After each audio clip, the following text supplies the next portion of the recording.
Believe it or not, but 60s से लेके 90s तक का time in Bollywood was rage and unacceptable. मतलब भाई इतना कुछ हुआ है कि अंदाजा लगाना भी ना आप होगा। नमस्कार, मैं हूं सार्थक और आप देख रहे हैं ऑसम। सो भाइयों, आगे बढ़ने से पहले हमको तो ये बताओ तुम कि ये कोरोना का साला सीन क्या है। हमको तो साला बिल्कुल समझ ही नहीं आ रहा है कि हो क्या रहा है हमारे साथ। लेकिन एक बात कंफर्म है कि भैया कुछ हो ना हो, लेकिन इसके चक्कर में हमारी जिंदगी जरूर बर्बाद हो रही है और शायद जवानी भी।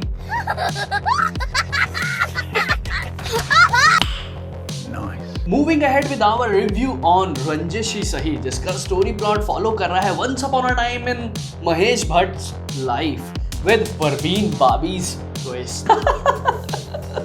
आई एम जस्ट किडिंग यार, ये स्टोरी प्लॉट नहीं है। रंजिश ही सही फॉलो कर रहा है शंकर वत्स को, जो डायरेक्टर बनना चाहता है। बस उसी के चक्कर में वो आशिकी में पड़ जाता है उस टाइम की फेमस एक्ट्रेस आमना परवेज के साथ। इसके आगे क्या होता है वो तो आपको वुड सेलेक्ट पर देखकर पता चलेगा। भाई साहब देखो, मैं बिल्कुल भी झूठ नहीं बोलता, लेकिन आपको बता दूं कि मेरी बॉलीवुड हिस्ट्री के ऊपर काफी अच्छी पकड़ है। और यही रीजन है कि जैसे ही मैंने ये शो देखा तो मैंने अपने इनर सेल्फ को कह दिया, महेश भट्ट बोला था ना।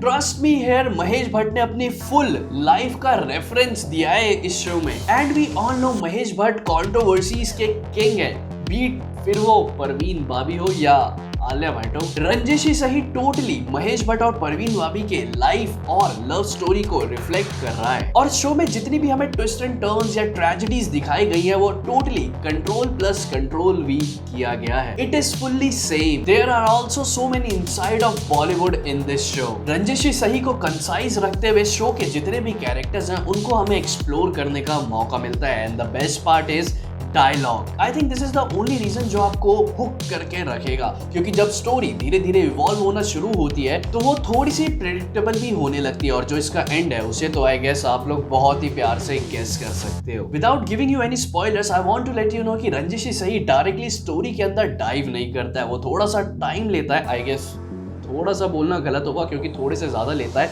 मिनिमम 4 एपिसोड लगते हैं इसको एस्टैब्लिश होने में। और इसके बाद जब सीरीज पिक्ड अप होती है, then I assure you there is no looking back. जो शुरू से हमें बिल्डअप देखने को मिल रहा होता है ना एपिसोड बाय एपिसोड, और जब वो धीरे धीरे बिट्स एंड पीसेस में डिस्ट्रक्ट कर रहा होता है खुद को, वो देखने में जो पीस मिलता है, I genuinely loved that. But there are few things which I really didn't enjoy and like. एक तो बीच बीच में ना बहुत मोन्टाजेस क्रिएट किए गए हैं। जब भी हम प्रेजेंट से लेके पास्ट में आते हैं तो एकदम से जो ऑकवर्डनेस है ना वो आ जाती है, और उसकी वजह से समझ पाना कि अच्छा ये वाला इसके लिए डायलॉग था और उसके वाला ये वाला इसके लिए था, तो थोड़ा सा डिफिकल्ट हो जाता है क्योंकि वहां पर हमें क्लैरिटी मिलती नहीं है कुछ टाइम पे। और इवन जो इसका लास्ट एपिसोड है वो बहुत ही ज्यादा रश्ड लगता है। ऐसा लगता है कि जो रिसर्च है या राइटिंग है थोड़ी सी वीक पड़ गई, एंड में आते आते तक रश्ड वे में एंडिंग की गई है उसकी, जो बिल्कुल ना ये वाला सीन हो जाता है। यहाँ बात करूं परफॉर्मेंस की तो I loved how Tahir Raj Bhasin has played his role. To be really honest, he is growing as N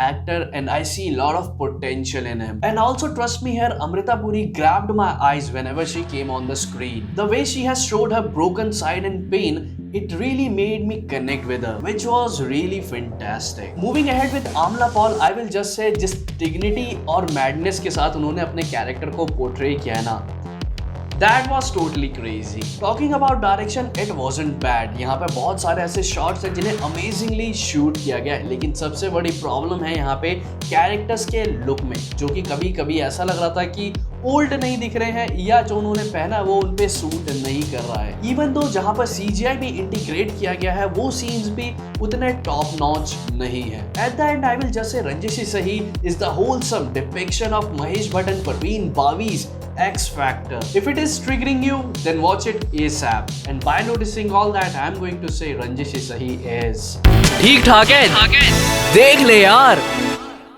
जाने से पहले आपके जो भी थॉट्स है वो मुझे कमेंट सेक्शन में जरूर बताइएगा। And as always